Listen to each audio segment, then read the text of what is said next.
అందరికీ నమస్కారం. తెలుగు డివోషనల్ భక్తి ఛానల్‌కి స్వాగతం. మనం ఈరోజు కార్తీక పురాణం 6వ అధ్యాయం గురించి చూద్దాం.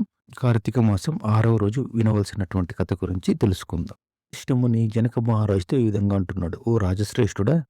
ఎవరైతే కార్తీక మాసం మొత్తం విష్ణువుని, పరమేశ్వరుణ్ణి పంచామృతాలతో స్నానం చేయించి కస్తూరి కలిపిన మంచి గంధం నీటితో పూజ చేస్తే అట్టివారికి అశ్వమేధ యాగం చేసినంత పుణ్యం వస్తుంది. అదేవిధంగా కార్తీక మాసం అంతా దేవాలయంలో దీపారాధన చేసిన వారికి కైవల్య ప్రాప్తి లభిస్తుంది. అలాగే ఈ మాసంలో దీపదానం చేస్తే సిరి సంపదలు, విద్యాభివృద్ధి, అభివృద్ధి కలిగి సుఖవంతులవుతారు. దీని గురించి ఒక ఇతిహాసం కలదు. అది కూడా మీకు వివరిస్తాను. దానికన్నా ముందు దీపదానం ఏ విధంగా చేయాలి అనేది మనం చూద్దాం.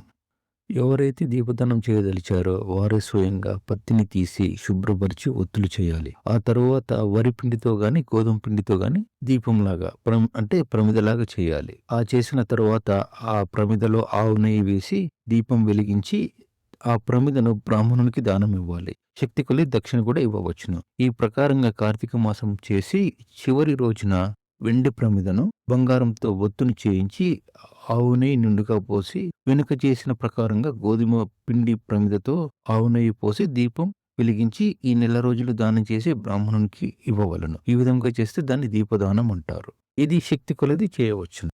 ఇక మనం దీపదానం ఇతిహాసం గురించి విందాం.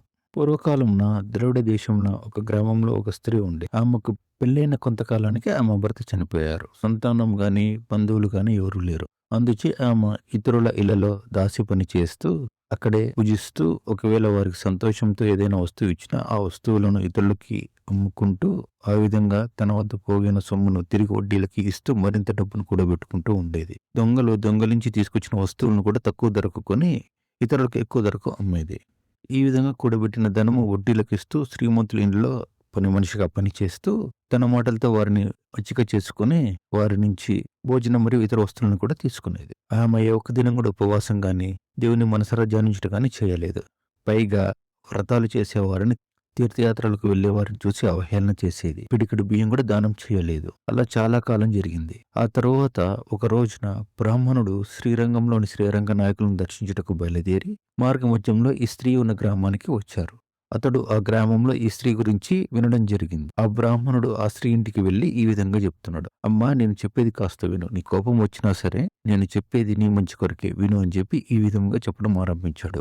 మన శరీరంలో శాశ్వతం కావు. ఇవి నీటి బుడగ వంటివి. ఏ క్షణం ఏం జరుగుతుందో ఎవరు చెప్పలేరు. ఈ శరీరం పంచభూతములు, సప్తధాతులతో నిర్మించబడింది. శరీరంను నువ్వు శాశ్వతమని భ్రమిస్తున్నావు. ఇది అజ్ఞానంతో కూడిన ఆలోచన. తల్లి, నువ్వు బాగా ఆలోచించు. అగ్నిని చూచి మిడత దాన్ని తిందామని వెళ్తుంది. కానీ అక్కడికి వెళ్ళిన తర్వాత అదే భస్మం అవుతున్నది. అట్లే మానవుడు కూడా ఇతను శాశ్వతమని నమ్మి అంధకారంలో పడి నశించుచున్నాడు. కాబట్టి నీ అవసరానికి మించి ఉన్న ధనమునంత దాన ధర్మాలు చేసి ప్రతిదినము శ్రీమన్నారాయణ స్మరించి వ్రతాలు చేసి మోక్షం పొందు. నీ పాప పరిహారార్థముగా వచ్చే కార్తీక మాసం అంతా ప్రాతకాలంలో నది స్నానం ఆచరించి దాన ధర్మాలు చేసి బ్రాహ్మణులకు భోజనం పెట్టించు. ఆ స్త్రీ బ్రాహ్మణుడు చెప్పిన మాటలకు తన్మయురాలై మనసు మార్చుకుని ఆనాటి నుండి దాన ధర్మాలు చేస్తూ కార్తీక మాస వ్రతం ఆచరించడం ఆరంభించింది. కార్తీక మాస వ్రతము చే జన్మరాహిత్యమైన మోక్షం పొందింది. కావున కార్తీక మాస వ్రతంలో అంత మహత్యం ఉంది అని వశిష్ఠ మహాముని జనక మహారాజుకు వివరించును. ఇది స్కాంద పురాణ అంతర్గత వశిష్ఠ ప్రోక్త కార్తీక మాసం 6వ అధ్యాయం సమాప్తం. మనం రేపు 7వ రోజు అధ్యాయం గురించి విందాం. ఇప్పటి వరకు ఈ ఛానల్ సబ్స్క్రైబ్ చేసుకోకపోతే దయచేసి ఈ ఛానల్ సబ్స్క్రైబ్ చేసుకోండి. పక్కన ఉన్నటువంటి గంట సింబల్ని కూడా కొట్టండి. తద్వారా ఈ వీడియోస్ నేరుగా మీ మొబైల్కి వచ్చేస్తాయి. అలాగే వీడియోని షేర్ మరియు లైక్ చేయండి. తద్వారా కార్తీక పురాణం మరికొంతమంది కూడా వింటారు. ధన్యవాదాలు.